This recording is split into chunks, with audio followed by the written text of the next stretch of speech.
मित्र हो, अभ्यासाचं तंत्र हे आम्ही तुम्हाला या ठिकाणी सांगण्याचा प्रयत्न करतोय. बघा, आयुष्य हे वळणे आणि खाच खडग्यांनी भरलेलं आहे, परंतु शैक्षणिक दृष्टिकोनातून अभ्यास व परीक्षा ही विद्यार्थी जीवनातील बदल घडविणारी वळणे आहेत. या ठिकाणी मी तुम्हाला अभ्यास कौशल्य, वाचन कौशल्य, बुद्धिमत्ता कौशल्य, चाचणी कौशल्य इत्यादीच्या वाढीसाठी मदत करणाऱ्या गोष्टी सांगणार आहे. थोडक्यात जसं अभियंत्याला इमारत बांधण्यासाठी साधन सामग्रीची गरज असते ना, त्याचप्रमाणे तुम्हाला तुमची शैक्षणिक पात्रता उभारण्यासाठी वेगवेगळ्या कौशल्यांची गरज असते. ते कौशल्य सांगतोय. उत्तम अभ्यास कसा करावा, स्वयंप्रेरित अभ्यासासाठी काय करावं, तर स्वतःहून प्रयास करण्याचं मानसिक दृष्ट्या ठरवा. जास्त माहिती मिळविण्यासाठी गाईड, संदर्भकोश इत्यादी सहज उपलब्ध असणारे अभ्यासाचे साहित्य आहे, त्यांचा वापर करा. शाळेतील शिक्षणावरच विसंबून राहू नका. आजच्या या स्पर्धेच्या युगामध्ये प्रत्येकाला स्वतःचे जहाज स्वतःच चालवायला लागणार आहे. त्यामुळे इतरांवर अवलंबून राहण्यात अर्थ नाहीये. म्हणून स्वयं अभ्यासाचं तंत्र शिका. आत्मविश्वासामध्ये वाढ करा. मला शक्य आहे, मला विश्वास आहे ही वाक्ये तुमच्या बुद्धीवर नेहमीकरिता ठसवा. तुमच्या कामावर विश्वास आणि आस्था ठेवा. जेवढा वेळा शक्य होईल तेवढ्या वेळा तुम्ही जास्तीत जास्त गुण मिळवून परीक्षेत यशस्वी होत आहात असे स्वप्न पहा. दररोज अभ्यासाकरिता निश्चित कालावधी काढा. तुम्हाला न आवडणाऱ्या विषयांची आवड उत्पन्न होण्यासाठी विविध मार्गांचा शोध घ्या. तुमचा प्रश्न सोडविण्यासाठी पालक व शिक्षक यांचं मार्गदर्शन घ्या. तुमचा पुढाकार आवश्यक आहे. यासाठी नियमितपणे ठरलेल्या वेळेस ठरलेल्या ठिकाणी अभ्यासास बसा. तुमच्या अभ्यासाचं नियोजन करा, जेणेकरून तुम्ही सर्व विषयांकडे व्यवस्थित लक्ष देऊ शकाल. तुम्हाला कोणीही अभ्यास करण्यास भाग पाडणार नाही याची खबरदारी घेऊन स्वतःच अभ्यासाचा निर्णय घ्या. नेहमी तुमचा अभ्यास आणि गृहपाठ वेळेच्या आत पूर्ण करा. तुमचा आत्मविश्वास वाढविण्यासाठी नियमितपणे सर्व विषयांशी संबंध ठेवा. अरे, अभ्यासाचा योग्य समतोल व दिशा ठेवण्यासाठी काही तंत्र सांगतो. काय? योग्य नियोजन, अध्ययन, योग्य दिशा या गोष्टी अभ्यासासाठी आवश्यक आहेत. कठीण विषयांकडे दुर्लक्ष करून फक्त सोप्या विषयांकडेच वळू नका, नाहीतर घात होईल. सोप्या विषयांचे पुन्हा पुन्हा वाचन आणि अवघड विषय टाळून खोटे समाधान मिळवू नका. प्रत्येक विषय आणि भागास व्यवस्थित लक्ष द्या. अवघड भाग तुमच्या शब्दात समजून घेऊन त्याची उत्तरे नेमून दिलेल्या नियोजित रचनेत लिहा. तुमच्या अभ्यासाची योग्य दिशा ठरवा. तुमची स्वतःची अभ्यासाची पद्धत व सवय निर्माण करून अभ्यासासाठी योग्य वेळापत्रक तयार करा. घोकंपट्टी करण्यापेक्षा मनापासून अभ्यास करा. अभ्यासाच्या वेळापत्रकाप्रमाणेच अभ्यास करा. काहीही झालं तरी निश्चय ढळू देऊ नका. जसे शरीरासाठी उत्तम संतुलित आहार आवश्यक असतो, त्याचप्रमाणे अभ्यासासाठी उत्तम संतुलित दिशा आवश्यक असते. अभ्यासाला अनुकूल वातावरण निर्मितीसाठी काय करायचं, तर इतर सर्व काही विसरून अभ्यासाकरिता दिलेल्या वेळात अभ्यासावरच लक्ष केंद्रित करा. विषयाप्रमाणे प्रत्येक आठवड्याचं अभ्यासाचं वेळापत्रक तयार करून सलग 2 तास कोणत्याही विश्रांतीशिवाय अभ्यास करा. जेवढी जास्त वेळ तुम्ही विश्रांती घ्याल तेवढा जास्त वेळ तुम्हाला तुमचा विषय पूर्ण करण्यासाठी लागेल, लक्षात घ्या. ज्या कामावर तुम्ही मेहनत घेत आहात ते काम पूर्ण झाल्याशिवाय इतर कामांकडे वळू नका. तुम्ही निवडलेले अध्ययन नियोजित वेळेत कराल याचा निश्चित निर्णय घ्या आणि एकाच बैठकीत तो अभ्यास पूर्ण करा. यामुळे तुमच्या स्वयंशिस्तीत वाढ होईल. तुमच्या नेहमी लक्षात असू द्या, एका निश्चित कालावधीमध्ये दिलेल्या सर्व विषयांची तयारी तुम्हाला त्या शैक्षणिक वर्षामध्ये करावयाची आहे. म्हणून कोणत्याही प्रकारे वेळेचा अपव्यय करू नका. विशिष्ट अभ्यासाच्या वातावरण निर्मितीपूर्वी तुम्ही मानसिकरित्या अभ्यासाची शक्ती आणि कौशल्य वाढविण्यासाठी तयार व्हायला हवं. तुमच्या नियोजित आराखड्याची अंमलबजावणी करताना संभवित अडथळ्यांची अगोदर माहिती घेण्याचा प्रयत्न करा आणि ते अडथळे दूर करा. कोणत्याही नवीन विषयाची सुरुवात करण्यापूर्वी तुम्ही अगोदर केलेल्या विषयांचे पुनरावलोकन करा आणि तुम्हाला किती समजले आहे हे समजून घेऊन आणि हा विषय समजण्यासाठी तुम्हाला काय तयारी करायची आहे ते पहा. तुमच्या घरातील शांत व आनंददायी जागेची निवड तुमच्या अभ्यासासाठी करा. आपण असे पाहतो की पूर्वीच्या काळापासून ऋषी मुनी तपश्चर्या करण्यासाठी एकाकी आणि शांत जागेची निवड करत होते. हाच नियम तुमच्या अभ्यासासाठीही लागू होतो. मित्रांसोबत अभ्यास करण्याऐवजी एकट्याने अभ्यास करण्याची सवय करा. झोपण्याच्या स्थितीमध्ये वाचन करू नका. त्यामुळे तुमच्या डोळ्यांवर ताण पडून त्याची परिणिती तणावात निर्माण होते. शक्यतो खुर्चीवर बसा आणि समोर टेबल असू द्या. प्रकाशाची व्यवस्था हाही महत्वाचा भाग बरं. डोळ्यांवरील ताण टाळण्यासाठी प्रकाश हा समोरून येण्याऐवजी पाठीमागून येणारा हवा. प्रकाश हा डोळ्यांना सहन होण्या इतकाच असावा.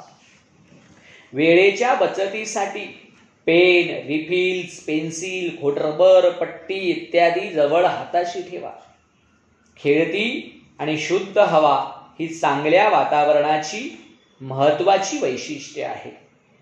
तुमची स्मरणशक्ती सुधारण्यासाठी अगोदर केलेल्या विषयांची लगेचच उजळणी करा. तुम्ही एका विषयाचे अध्ययन करत असताना मनामध्ये दुसरे विषय आणू नका. नवीन विषयांचं अध्ययन करताना घाईने वाचन करू नका. विषयामागे असलेल्या कल्पनेला समजून घेण्याचा प्रयत्न करा. कमी वेळात जास्तीत जास्त विषय वाचू नका. वाचन करत असताना लक्षात न राहिलेल्या गोष्टींवर एकाग्रता आणा आणि त्याच वेळेस समजलेल्या गोष्टी स्मृतीत साठवण्याचा प्रयत्न करा.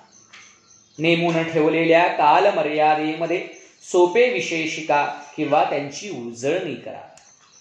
सरावावर जास्त भर द्या. जास्तीत जास्त प्रश्नपत्रिका सोडवा. पूर्वी घडलेल्या चुका टाळून त्यापासून बोध घ्या. अभ्यासाला ओझे समजू नका मित्र हो. त्याबाबतीत नेहमी उत्साही राहा. संगीताचं एखादं साधन जवळ ठेवा. ते तुमच्या चित्तवृत्तीला ताजतवानं करेल. विविध अभ्यास कौशल्य विकसित करण्यासाठी काही टिप्स मी देतोय. अभ्यासाची दिशा आणि नियोजन योग्य असू द्या. तुम्हाला सांगण्यात आले आहे किंवा अभ्यासाची सक्ती करण्यात आली आहे म्हणून अभ्यास करू नका. अभ्यासाचं महत्त्व जाणून घेऊन अभ्यास करा. इच्छापूर्वक अभ्यासाला लागा. म्हणजे तुम्ही व्यवस्थितपणे विषयाला समजून घेऊ शकाल. बोलणं, ऐकणं, लिहिणं आणि वाचणं या कला विकसित करा. अभ्यासाची तुम्ही नियमितपणे सवय लावा. कौशल्यात वाढ करणे आणि विस्तृत माहिती मिळविणं याकरिता अभ्यास ही एक प्रक्रिया आहे. शालेय जीवनात वाढविलेले अभ्यास कौशल्य हे आजच्या यशाचं रहस्य आहे. एवढेच नसून तो भविष्याकडे प्रवेश करण्याचा परवाना आहे. शाळा सोडल्यानंतरही तुम्हाला शिकणे आणि अभ्यास करणे हे सुरूच ठेवावे लागणार आहे. जर तुम्हाला स्वतःवर आणि तुमच्या यशस्वी होण्याच्या क्षमतेवर विश्वास नसेल तर तुमची विचारधारा पुनर्रचित करा. जेव्हा तुम्ही स्वयंप्रेरणेने भारलेले असता तेव्हा तुम्ही यशस्वी विद्यार्थी बनण्याच्या दृष्टीने योग्य पाऊल टाकू शकता. तुमचं ध्येय निश्चित करण्यासाठी पहिलं पाऊल उचला. तुमचं ध्येय साध्य करण्यासाठी उत्तम नियोजन करा. तुमच्या अभ्यासात रुची निर्माण करण्याशिवाय इतर कोणताही योग्य मार्ग नाही. तुम्ही वाईट सवयी सोडणार आहात हे सर्वांना सांगा. त्याला धैर्य लागतं. वाईट सवयी सोडणं कठीण पण हितकर असतं. वर्गामध्ये पहिल्या बाकावर बसण्याची सवय करा. अभ्यासाला पूरक गोष्टींचा विकास करण्यासाठी मंत्र सांगतोय. काय? अभ्यासासाठी सर्वात महत्वाची पूरक गोष्ट म्हणजे तुमची पाठ्यपुस्तके. म्हणून त्यांना चांगल्या स्थितीत ठेवा. चांगला शब्दकोश जवळ ठेवा. तो तुम्हाला विषय समजण्यास पुष्कळ मदत करेल. तसेच तुमचं व्याकरण सुधारण्यासाठीही त्याची मदत होईल. विश्वकोश सीडी स्वरूपामध्ये खरेदी करण्यापेक्षा पुस्तक स्वरूपामध्ये खरेदी करा. शक्य झाल्यास संगणक आणि इंटरनेट सारख्या माध्यमात गुंतवणूक करा. शिकण्यासाठी ते सर्वात सुंदर माध्यम आहे. नकाशे, पृथ्वीचा गोल, नकाशाचे पुस्तक, कॅल्क्युलेटर इत्यादी सुद्धा अभ्यासात महत्वाची भूमिका बजावतात. शाळेच्या आणि सार्वजनिक वाचनालयाची मदत घ्या. इतिहासातील घटना क्रमवार लक्षात ठेवण्यासाठी कालमानाप्रमाणे घटना क्रमवारीने लिहून काढा. असे तुमच्या पुस्तकातील प्रत्येक धड्याकरिता करा. वाचन करताना पेन्सिल, हायलाइटर आणि नोंदवही जवळ ठेवा. जर पुरेसा प्रकाश नसेल तर दिव्याचा वापर करा. जर तुमच्या जागेत गडबड गोंगाट असेल तर कानात कापसाचे बोळे घाला. थोडक्यात पर्यायी व्यवस्था करा. अभ्यास करत असताना मनगटी घड्याळ बांधा आणि वेळेचं भान ठेवा. शिकण्याची पद्धत विकसित करण्याकरिता मंत्र सांगतोय. रूपरेषा ठरल्याप्रमाणे विचारांना मदत होते. त्यामुळे तुम्हाला विषयाची मूळ कल्पना काय आहे आणि ते एकमेकांशी कसे निगडीत आहे याचा शोध घेण्यास मदत होते. तुम्ही तुमच्या रूपरेषेचे लहान वाक्यात किंवा मोजक्या शब्दात वेगवेगळे ठळक मुद्दे लिहू शकता. जर विचारपूर्वक आणि योग्य प्रकारे विषयांना अधोरेखित केले असेल तर अशा विषयांचं पुन्हा वाचन आणि मनन करून त्याची उजळणी आणि सराव करू शकता. टीपा या तुमच्या स्वभाषेत दर्शवा जेणेकरून त्या अर्थपूर्ण होतील. टिप्पणी घेण्यासाठी संक्षिप्त रूपे, चिन्हे, खुणा आणि तुम्ही तयार केलेल्या लघुलिपीचा वापर करून टिपा लिहा. महत्वाचे मुद्दे दर्शविणाऱ्या सूचक शब्दांना लक्षपूर्वक ऐका. वर्गातील शिकवण्याकडे लक्षपूर्वक ध्यान देणे ही महत्वाची शैक्षणिक गरज आहे. वाचन आणि उजळणी रोजच्या रोज करणं आवश्यक आहे. एखाद्या विभागाचे तुम्ही वाचन केल्यानंतर थोडा वेळ थांबा आणि पुन्हा त्यातील महत्वाच्या मुद्द्यांचे मोठ्याने वाचन करा. गणित हा विषय असा आहे की ज्याच्या रोजच्या रोज सराव केला पाहिजे. तुमच्या स्वतःच्या लेखन शैलीचे अनुसरण करा. तुम्ही अभ्यास केलेल्या विषयांना लक्षात ठेवण्याचा उत्तम मार्ग म्हणजे त्यावरून सतत नजर फिरवणं आहे. जर तुम्ही नवीन आणि कठीण विषयांवर सतत नजर फिरवत राहिलात तर परीक्षेपूर्वी तुम्ही तणावमुक्त राहाल. नेहमी शिक्षकांना आणि पालकांना तुमच्या समस्या गंभीर रूप धारण करण्यापूर्वी सांगण्याची काळजी घ्या. जर तुम्हाला वैयक्तिक अडचणी असतील तर सल्लागाराचे त्वरित मार्गदर्शन घ्या. एकाग्रता शक्ती जी आहे ही एकाग्रता शक्ती वाढविण्यासाठी काय करावं ते सांगतोय. तुमचे चित्त शांत ठेवा आणि संपूर्ण लक्ष तुमच्या अभ्यासावर केंद्रित करा. इतर कोणतेही विचार तुमच्या मनामध्ये आणू नका. संबंधित विषयावर मनाची पूर्ण एकाग्रता करा आणि तुमच्या मनाला इतरत्र कोठेही भटकू देऊ नका. अभ्यासाच्या विषयावर पूर्णपणे लक्ष केंद्रित केले तर तुम्ही जास्तीत जास्त अभ्यास लक्षात ठेवाल. अभ्यासाच्या वेळात क्षुल्लक गोष्टींना विसरून जा. खेळाच्या वेळात खेळ आणि अभ्यासाच्या वेळात अभ्यास हा नियम लक्षात ठेवा. एकाग्रता शक्तीतील वाढ ही एका दिवसात किंवा एका आठवड्यात साध्य होणारी नसते. ती एक प्रक्रिया आहे. एकाग्रता कौशल्य वाढीसाठी नियमित सराव करा मित्र हो. योग, ध्यानधारणा इत्यादी सारखे तंत्र शिका. विषयात रुची घेण्यास सुरुवात करा. जर तुम्ही विषयातील रुची वाढवत गेला तर आपोआप तुमच्या त्या विषयातील एकाग्रतेत वाढ होईल. जर काही कारणामुळे तुम्ही चलबिचल झालात तर तो एक इतिहास होता असं समजा. आणि इतिहास हा भूतकाळ असतो. म्हणून तुमच्या वर्तमान काळाला आणि भविष्य काळाला भूतकाळाच्या भीतीने संकटात आणू नका. वर्गात शिकवताना तत्पर रहा, जेणेकरून तुम्ही तुमचा भरपूर वेळ आणि शक्ती तोच विषय पुन्हा शिकण्यासाठी वापरू शकाल. शिक्षकांकडून तुमच्या शंकांचं त्याच वेळी निरसन करा आणि करून घ्या. वाचनाची आणि लेखनाची काही कौशल्य आहेत, माहिती आहे काय? विषयाचा अभ्यास करण्यासाठी त्याचे वाचन करणं जरुरीचे आहे. नाहीतर तुम्हाला विषय काय आहे ते समजणार नाही. ज्ञान मिळविण्याची ही प्राथमिक पायरी आहे मित्र. तुमच्या परीक्षेची रचना तुमच्या पाठ्यपुस्तकानुसार केलेली असते. तेव्हा नेहमी पाठ्यपुस्तक वाचा. वाचताना नेहमी लिहिण्याचा प्रयत्न करा. म्हणजे महत्वाच्या मुद्द्यांना अधोरेखित करणं आणि टिपणं काढणं महत्वाचं. महत्वाच्या मुद्द्यांना अधोरेखित केल्यामुळे पुन्हा उजळणी करताना तुम्हाला त्याची मदत होऊन वेळही वाचेल. वाचताना तत्पर राहा. आणि जेव्हा एखादा विषय तुम्ही पहिल्यांदा वाचत असाल तेव्हा तो विषय कमीत कमी 3दा वाचा. जेव्हा तुम्ही तिसऱ्यांदा वाचता तेव्हा परिच्छेदाप्रमाणे ते स्मृतीत साठविण्याचा प्रयत्न करा.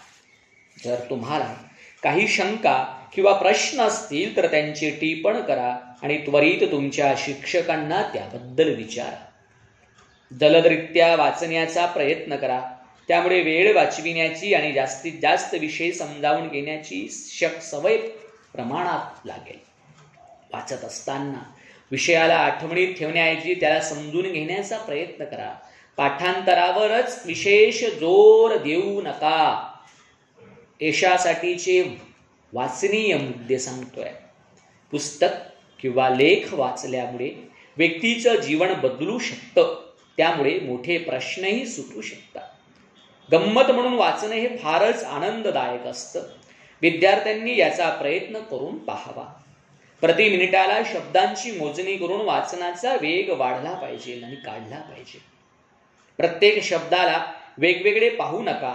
त्यामुळे वाचनाचा वेग कमी होतो. वाचताना मोठ्याने वाचणं, बोटांनी दर्शवणं, शब्दाला शब्द जोडून वाचणं, परीक्षण करणे टाळा. यामुळे वाचनाचा वेग कमी होईल. वाचनाचा वेग नैसर्गिकरित्या वाढत नाही, पण तुम्ही प्रयत्न केले पाहिजेत. वाचत असताना मूळ कल्पना शोधण्याचा प्रयत्न करा. कारण प्रत्येक परिच्छेदात एक आणि केवळ एकच कल्पना असते.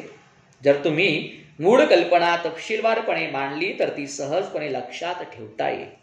शब्दांचा साठा सुधारण्याचा प्रयत्न करा, ज्यामुळे वाचनाची शैली सुधारण्यास मदत होईल. तुम्ही जेवढे जास्त वाचाल तेवढा तुमच्या शब्दांचा साठा वाढेल. यशासाठी लेखनाच्या काही टिपा आहेत. लेखन तुम्ही स्वतःला कार्यरत ठेवा, कारण लिहिण्यासाठी कार्याची गरज असते. सरावाने माणूस घडतो. म्हणून जर तुम्हाला उच्चतम श्रेणी गाठायची असेल तर तुम्हाला अधिकाधिक लिहिण्याचा सराव करावा लागेल. नेहमी मुद्देसूद उत्तरे लिहिण्याची सवय ठेवा. मुद्देसूद आणि थोडक्यात लिहिणं ही योग्य आणि समतोल लेखनाची वैशिष्ट्ये आहे. मुद्दे लिहित असताना सर्व मुख्य मुद्दे घेतले आहेत का ते पहा. कल्पनेचे स्पष्टीकरण जर तुमच्या शब्दात केलेलं असेल तर त्याची चांगली छाप परीक्षकांच्या मनावर पडते. चांगले हस्ताक्षर हे तुम्ही काय लिहिता याचा पाया आहे आणि तुम्ही चांगलं हस्ताक्षर फक्त सरावानेच विकसित करू शकता. कोणताही विषय वाचल्यानंतर जर तुम्ही टिपण किंवा मुद्दे लिहून काढले तर त्या विषयाला जास्त चांगल्या प्रकारे लक्षात ठेवू शकता. वाचणे हा प्रवास आहे आणि लिहिणे हा प्रवासाचा मार्ग आहे. तुम्ही नेहमी तुमचे उत्तर ढोबळ वाक्यात मांडण्याचे टाळून तर्कशुद्ध पद्धतीनं मांडलं पाहिजे. लक्षात ठेवा, परीक्षेमध्ये तुम्हाला उत्तरे लिहायची असतात. जर त्याचा तुम्ही योग्य सराव केला तर नक्कीच तुम्हाला चांगलं यश मिळेल. जेवढे जास्त तुम्ही लिहाल तेवढे परिणामकारक आणि अचूक लेखन करण्याचे नियम सहजपणे लक्षात राहू शकतात. आपणाला ज्या मुद्द्यांवर भर द्यावयाचा असतो तो मुद्दा उदाहरणाने स्पष्ट केल्यास वाचकाला सहजपणे समजण्यास मदत होते. सुविचार आणि म्हणी, खऱ्या जीवनातील घटना आणि संख्याशास्त्र यामुळे तुमच्या लेखनाचं मूल्यवर्धन होईल. निबंध लेखन, अहवाल, नियमपत्र यांचं लेखन 3 विभाग करून ओळख, मुख्य भाग आणि सार या पद्धतीने लिहिले जातात. चांगल्या लेखनासाठी योग्य शब्दांची निवड करणं महत्त्वाचं आहे. खालील शब्दांचा सामान्यपणे विसंगत वापर केला जातो. उदाहरणार्थ, उपकार आणि अपकार, कृतज्ञ आणि कृतज्ञ इत्यादी. लेखनामध्ये व्याकरणातील नियम महत्त्वाचे असतात. शुद्ध शब्द, विरामचिन्ह आणि सुवाच्य हस्ताक्षर हे चांगल्या लेखनाचा मूळ पाया आहे. तुम्ही तयार केलेल्या आकृत्या आणि आलेख सुभग असायला हवेत. हस्ताक्षर सुधारण्यासाठी खूप मेहनत घ्या, कारण प्रथम पडलेली छाप ही शेवटपर्यंत कायम राहते. केवळ वाचन करणे पुरेसे नाही, तुमचे अभ्यासाचं कौशल्य परिणामकारक होण्यासाठी लेखनाचा सहभाग असायला हवा. उजळणी केलेले मुद्दे काय करावेत? शिकलेल्या विषयांचं विस्मरण टाळण्यासाठी तुम्हाला त्याची ठराविक अवधीनंतर उजळणी करायला हवी. आधी केलेला अभ्यास जर तुमच्या स्मृतीतून निघून गेला असेल तर काळजी करू नका. विसरणे ही माणसाची सामान्य प्रवृत्ती आहे. जेव्हा तुम्ही नवीन विषय शिकता तेव्हा जुन्या विषयाची लगेचच उजळणी करा. जेव्हा तुम्ही परीक्षेला सामोरे जाता तेव्हा ही उजळणी केल्यामुळे तुम्हाला सोयीचं ठरू शकतं. दृढता आणि चिकाटी या उजळणीच्या यशाच्या चाव्या आहेत. परीक्षेच्या दृष्टिकोनातूनच उजळणी करायला हवी असं नाही, तरी ती रोजच्या सवयीचा भाग बनली पाहिजे. केलेला अभ्यास लक्षात ठेवण्यासाठी उजळणी करावी आणि परीक्षेच्या वेळी तिला पुन्हा स्मृतीत आणावं. उजळणीमुळे संपूर्ण अभ्यासक्रम लक्षात राहण्यास मदत होते. उजळणी मोठ्याने वाचल्यामुळे गोष्टी सहज लक्षात राहतात. उजळणी करताना संपूर्ण विषय आठवण्याचा प्रयत्न करू नका, पण विषय समजून घेण्याचा प्रयत्न करा. रात्री झोपण्यापूर्वी थोडक्यात अभ्यास केलेल्या विषयाची उजळणी करा. आदल्या दिवशी केलेल्या अभ्यासाच्या उजळणीने अभ्यासाला सुरुवात करा. जेव्हा तुम्ही उजळणी करता तेव्हा त्यात नाविन्यता मिळते. उजळणी करण्याची सवय वाढवा, त्यामुळे तुमचे अभ्यास करण्याचे कौशल्य वृद्धिंगत होईल. परीक्षेच्या बाबतीत मनात असणारी भीती उजळणी केल्यामुळे निघून जाण्यास सहज मदत होते. शब्द साठविण्यासाठी वाढविण्यासाठी काय करावं? तर शब्दाचा योग्य अर्थ जाणून घेऊन त्याचा विवेकानं वापर करावा. चांगल्या लेखकानं लिहिलेली पुस्तके वाचा आणि त्यांनी व्यक्त केलेल्या शब्दातून बोध घ्या. असभ्य भाषेचा वापर टाळा. वाचन करून आणि शब्दकोशातून नवीन शब्द शिकण्याची सवय जोपासा. स्मरणशक्तीत वाढ करून तुमच्या शब्दसाठा वाढवा. तुम्हाला अनोळखी असलेला शब्द त्याचा अर्थ समजल्याशिवाय वापरात आणण्याचं टाळा. समानार्थी शब्दांचा अभ्यास करा, यामुळे तुमचा शब्दसाठा वाढण्यास मदत होईल. शब्दकोडी सोडविण्याचा प्रयत्न करा. जेव्हा तुम्ही एखादं चांगलं भाषण ऐकाल तेव्हा त्या भाषणातील वक्त्याने वापरलेले नवीन चांगले शब्द लिहून ठेवा. तुमचे विचार मोजक्या आणि सुंदर शब्दात मांडण्याची सवय करा. अभ्यासाची योग्य वेळेच्या व्यवस्थापनासाठी काही गोष्टी सांगतोय. वेळेचं महत्त्व जाणून घ्या. वेळ निघून गेल्यानंतर तिला परत बोलावता येत नाही. त्यामुळे प्रत्येक मिनिटाचं व प्रत्येक तासाचं महत्त्व समजून घ्या. तुमच्या वेळापत्रकाला धरून राहून तुमच्या योजना आणि ध्येय यांचा आढावा घ्या. परीक्षा जवळ आल्यानंतर अभ्यासाला सुरुवात करणं योग्य नवं. वर्षाच्या सुरुवातीपासूनच प्रत्येक विषयावर एकाग्रता साधण्यास सुरुवात करा. उत्तम सुरुवात म्हणजे अर्धे काम फत्य. नियमितपणे अभ्यास करा, कारण संपूर्ण वर्षाचा अभ्यास हा 1 किंवा 2 महिन्यात पूर्ण केला जाऊ शकत नाही. याच्यावर लक्ष द्या. प्रत्येक विषयाला पुरेसा वेळ आणि महत्त्व द्याच. तुमच्या सोयीनुसार तुमच्या अभ्यासाची वेळ ठरवा. शक्यतो दिवसा चित्तवृत्ती ताजी असताना वाचन आणि मनन करायला हवं आणि लेखन रात्री करायला हवं.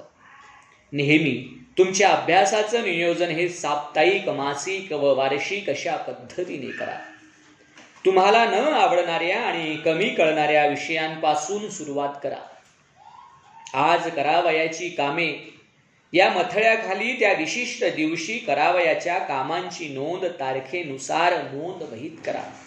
ते काम पूर्ण झाल्यानंतर त्यावर खूण करा आणि लिहिलेली सर्व कामे पूर्ण झालेली आहेत का हे तपासून घ्या. यामुळं आत्मविश्वास वाढेल. विशिष्ट कामाला विशिष्ट वेळ द्या आणि त्या वेळेमध्ये ते काम पूर्ण करण्याचा प्रयत्न करा. जेव्हा तुम्ही एका विशिष्ट विषयाला वेळ दिली असेल तेव्हा त्या वेळेमध्ये दुसऱ्या विषयाकडे वळू नका. अभ्यासाच्या वेळापत्रकाचं पालन करा. हे यशस्वी होण्याचं सूत्र आहे. जेव्हा तुम्ही वेळेचा अपव्यय करत असाल तेव्हा ते स्वतःशी मान्य करण्याचे धैर्य ठेवून परिस्थितीत सुधारणा घडवून आणण्याचा प्रयत्न करा. तुमच्या अभ्यासाच्या वेळापत्रकाचं नियोजन करताना विवेकानं आणि वस्तुस्थितीप्रमाणे नियोजन करा. जर तुम्हाला असं आढळून आलं की तुम्हाला अभ्यासाकरिता जास्त वेळ हवा आहे, तेव्हा टीव्ही पाहणं, जास्त खेळणं यावर बंधने घालून तो वेळ अभ्यासाकरिता द्या. अभ्यासाचे वेळापत्रक हे तुमचे काम सोपे करेलच, त्याचबरोबर तुम्हाला समाधान आणि वेळेचं स्वातंत्र्य देईल. अभ्यासाच्या कृतीत वाढ करण्याचे काही सोपे मार्ग आहेत. काय? शाळेच्या व्यतिरिक्त किमान 4 ते 5 तास अवश्य अभ्यास करा. संपूर्ण आठवड्याचे वेळापत्रक तयार करा. तुमच्या वेळापत्रकाचे काटेकोरपणे पालन करा, कारण त्यामुळे तुमच्या आत्मविश्वासात वाढ होते. कमजोर विषयाकडे दुर्लक्ष करण्याची सवय टाळली पाहिजे आणि तुम्ही कधीही ते मागे पडत नाहीत याकडे लक्ष दिलं पाहिजे. तुमच्या विषयाचं साप्ताहिक आणि मासिक पद्धतीने नियोजन करा. तुमच्या सर्व प्राथमिकतांची तपशीलवार यादी तयार करा. तुमच्या दिवसांचं कामांचं परीक्षण करून त्याच दिवशी पूर्ण करा. प्रत्येक कामाला पुरेसा वेळ द्या. तुमच्या अभ्यासपत्रक बनवण्यासाठी पालकांची व शिक्षकांची मदत घ्या. विद्यार्थ्यांचे आद्य कर्तव्य अभ्यास आहे, त्यामुळे अभ्यासाला जास्तीत जास्त वेळ द्या. तुम्ही तुमच्या अभ्यासाला किती वेळ दिला आहे ते तपासा. झोपण्यापूर्वी उद्याचे कार्यक्रमपत्र तपासून पहा. उद्या लागणाऱ्या सर्व अभ्यासाच्या वस्तू आजच्या रात्री जमवून ठेवा. मन लावून व जीव ओतून अभ्यास करण्याची सवय लावा. दररोज थोडा व्यायाम करून तुमच्या शरीराला आणि मनाला ताजेतवाने करा. सुट्टीच्या दिवशी नियोजित वेळेमध्ये प्रश्नपत्रिका सोडविण्याचा सराव करा. त्यासाठी तुमच्या शिक्षकांना तुमची उत्तरपत्रिका तपासण्याची विनंती करा. ते तुम्हाला निश्चित मदत करतील. तुम्ही अभ्यासात असलेल्या विषयावर एकाग्रता साधण्याचा प्रयत्न करा आणि तुमच्या मनाला इतरत्र भटकू देऊ नका. घाईघाईत विषय पूर्ण करण्याचा प्रयत्न करू नका. त्याऐवजी जोपर्यंत तुम्हाला हातातील विषय पूर्णपणे समजला आहे याची खात्री होत नाही तोपर्यंत दुसऱ्या विषयाकडे वळू नका. तुम्ही योग्य मार्गावर आहात किंवा नाही याची स्वपरीक्षण पद्धतीचा अवलंब करून तपासणी करा. तुमच्या कठीण विषयांकडे दुर्लक्ष करू नका. तक्ता बनविणं, सूत्र बनविणं, मुखोद्गत करणं या तंत्राचा वापर करून तुमच्या कठीण विषयाला समजून घ्या आणि त्याला जास्त वेळ द्या. तुमच्या अभ्यासाविषयी निबंध लिहिणं, आकृती काढणं, प्रश्न सोडविणं इत्यादी पद्धतीचा प्रयोग करा. यामुळे तुमच्या बुद्धीला तजेला येईल. संगीत ऐकणं, चित्रपट पाहणं, निसर्गाच्या सानिध्यात जाणं, खेळ खेळणं या गोष्टी करावयास हरकत नाही, परंतु त्याला नियोजित वेळेपेक्षा जास्त वेळ देऊ नका. मासिक, वर्तमानपत्र यांचं वाचन करा, कारण ते तुमच्या भाषेमध्ये सुधारणा करतं. व्याकरणाचा योग्य उपयोग चांगले गुण मिळविण्याकरिता आवश्यक आहे आणि त्यासोबतच लिखाण आणि बोलण्याचे कौशल्य वाढविण्यासाठी व्याकरण उपयोगी पडतं. तुमचे ध्येय दृढतेने निश्चित करा. त्याला पूर्ण करण्यासाठी योग्य नियोजन करा. मला हे जमणार नाही असं म्हणण्याऐवजी मी हे करणारच असे म्हणत नियमित कृती करत राहा आणि तुमचं ध्येय पूर्ण करा. एकसारखा एकच विषय वाचत बसू नका. त्यामुळे तुमची चित्तवृत्ती कोमेजून तुमची एकाग्रता कमी होते. नेहमी अवघड विषयापासून सुरुवात करा, कारण सुरुवातीला तुमची चित्त प्रवृत्ती प्रफुल्लित असते ना. जर तुम्हाला कोणताही एखादा भाग आठवण्यास अवघड आणि गुंतागुंतीचा वाटत असेल तर तक्ता पद्धतीचा वापर करण्यास सुरुवात करा. अवघड गोष्टी जशा ठळक घटना, व्याख्या, गणिताचं सूत्र, अवघड शब्दार्थ, महत्वाचे मुद्दे, धड्याचा सारांश इत्यादी मोठ्या कागदावर सुबक सुवाच्य अक्षरात लिहून तुमच्या टेबलाजवळ भिंतीवर चिटकवा. त्यामुळे तुम्हाला ते विषय सोप्या पद्धतीने आणि सहजपणे लक्षात ठेवण्यास मदत होते. आधुनिकीकरणाच्या या जगात तुम्ही आधुनिक वस्तू जसे वॉकमन आणि ध्वनिफितीचा वापर करू शकता. तुमच्या स्वतःच्या आवाजामध्ये तुम्हाला हव्या त्या विषयाची कॅसेट प्रश्नोत्तर पद्धतीने टेप करा आणि प्रवासामध्ये, झोपताना किंवा इतर फावल्या वेळी त्याचं श्रवण करा. ती परिणामकारक पद्धत आहे. अशा प्रकारच्या कॅसेट्स तुम्ही वर्गामध्ये सर्वजण मिळून शिक्षकांच्या संमतीने मोठ्या टेपवर ऐकू शकता. या पुस्तक नेहमी नियमितपणे तुमच्या अभ्यासाचं परीक्षण करा. परीक्षेची भीती मनातून घालविण्यासाठी याची मदत होईल. कोणतीही सराव परीक्षा टाळू नका किंवा कर्तव्य म्हणून परीक्षेला बसू नका. असे न करता गंभीरपणे परीक्षेला जा. त्यामुळे तुम्हाला परीक्षेचे वातावरण आणि प्रश्नपत्रिका सोडविण्याचा सराव होतो. विज्ञानाची प्रश्नपत्रिका सोडविताना पुस्तकाची भाषा वापरण्याचं लक्षात ठेवा. तुमच्या स्वतःच्या भाषेत वापर करू नका. तुमची उत्तरे थोडक्यात आणि मुद्देसूद लिहा.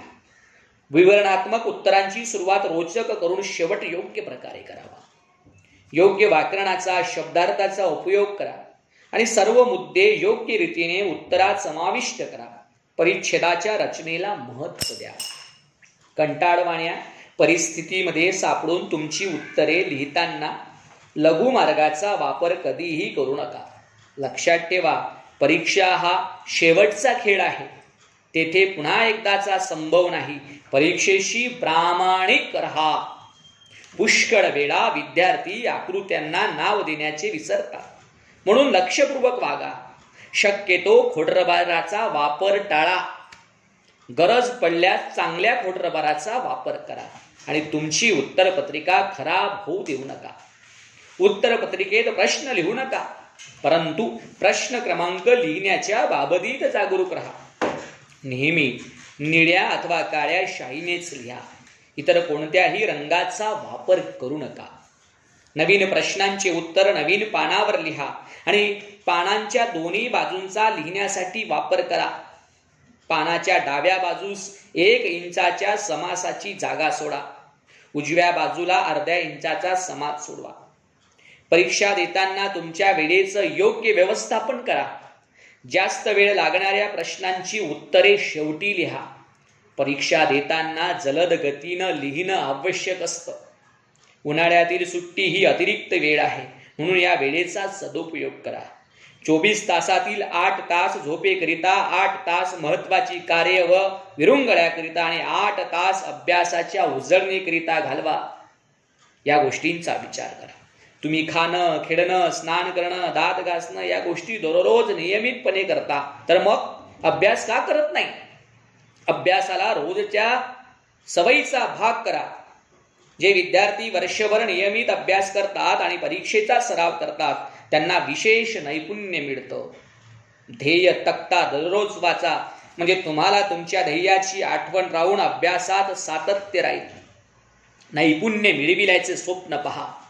जर तुम्ही तुमच्या स्वप्नाला अभ्यासाच्या कृतीचं पाठबळ दिलं तर विशेष नैपुण्यानं उत्तीर्ण होणं सहज शक्य आहे. दुसऱ्याची टीका करणे सोपं आहे रे, परंतु स्वतःचं टीकात्मक परीक्षण करणं अवघड काम आहे. म्हणून नियमितपणे रात्री झोपण्यापूर्वी स्वतःला काही प्रश्न विचारा. त्या प्रश्नांमध्ये असे प्रश्न स्वतःला विचारा की आज करावयाची कामे या यादीप्रमाणे आजची कामे पूर्ण केलीत का? मी आज शारीरिक व्यायाम केला आहे का? मी आज वेळापत्रकाप्रमाणे अभ्यास केला आहे का? मी आज उजळणी केली आहे का? मी आज माझ्या वेळेचा अपव्यय केला आहे का? मला आज कोणत्या गोष्टींमुळे नैराश्य आले होतं? आज मला कोणत्या गोष्टीमुळे आनंद प्राप्त झाला? मी आज कोणती नवीन गोष्ट शिकलो? मी माझ्या वर्गामध्ये शिक्षकांच्या शिकवण्याकडे एकाग्रतेने लक्ष दिलं का? मी उद्याची तयारी आजच करून ठेवली आहे का? हे प्रश्न रोज रात्री झोपण्यापूर्वी विचारा. उद्या या शब्दावर विश्वास न ठेवता उद्याचं काम आजच करा. जेव्हा तुम्हाला आळस आल्यासारखं वाटेल तेव्हा थोडासा व्यायाम करून उत्तेजित व्हा. तोंड धुवा. तुमच्या आवडीच्या विषयाकडे लक्ष वळवा. जेव्हा तुम्हाला आळस येतो तेव्हा एका राक्षसाची कल्पना करा, ज्याच्या गळ्यामध्ये लटकणाऱ्या पाटीवर आळसाचा मालक असं लिहिलं आहे आणि जो तुमच्याकडे बघून हसतो आहे, कारण तुम्ही त्यांच्या गटात सामील होता. तुम्हाला त्याच्या सोबत जायचं आहे किंवा नाही हे आता तुमच्या हातात आहे. कल्पना करा, तुम्ही उत्साहाने योद्ध्यासारखे त्या राक्षसाला मारत आहात. हे तुमचे स्वतःचे कार्टून नेटवर्क आहे, ज्यात तुम्ही दिग्दर्शक आहात. तुमच्या मनाला वळवा आणि रचनात्मक बदल करा. स्वयंशिस्त ही यशाची गुरुकिल्लीच आहे. तुम्ही स्वयंशिस्त या गुणाला महत्व देता का? जर देत नसाल तर अपयशाकरिता तयार राहा. जर तुम्ही यशस्वी झालेले लोक, विद्यार्थी यांच्याकडे पाहिलं तर असं आढळेल की त्यांच्या स्वयंशिस्त या शब्दावर विश्वास होता. स्वयंशिस्तीचे सर्वात उत्तम उदाहरण म्हणजे जीवनदाता ईश्वर सूर्य होय. तो अविरतपणे नित्य नियमानं अखंड न पडू देता त्याच्या वेळच्या वेळी उगवण्याचं व मावळण्याचं काम करत असतो. दडपणापेक्षा दुर्लक्ष करा. आत्मविश्वासू बना. वार्षिक परीक्षेला नेहमीचीच परीक्षा समजा आणि तुमच्या योजनांना किटून राहून कृती करा. तुमच्या परिश्रमांना योग्य दिशा आणि मार्गदर्शनाची साथ मिळणं आवश्यक आहे. तुमचे इच्छित ध्येय यशस्वी करण्याकरिता तुमच्या पालकांची आणि शिक्षकांची मदत घ्या. नेहमी नवीन गोष्टी शिका आणि आव्हाने स्वीकारण्यास तयार राहा. तहान लागल्यावर विहीर खोदण्यात अर्थ नाही, म्हणून शेवटच्या क्षणी तयारीला लागू नका. लक्षात ठेवा, हळू परंतु निश्चित अभ्यासाने यश मिळू शकतं. म्हणून वेळ न दवडता अभ्यासाला लागा.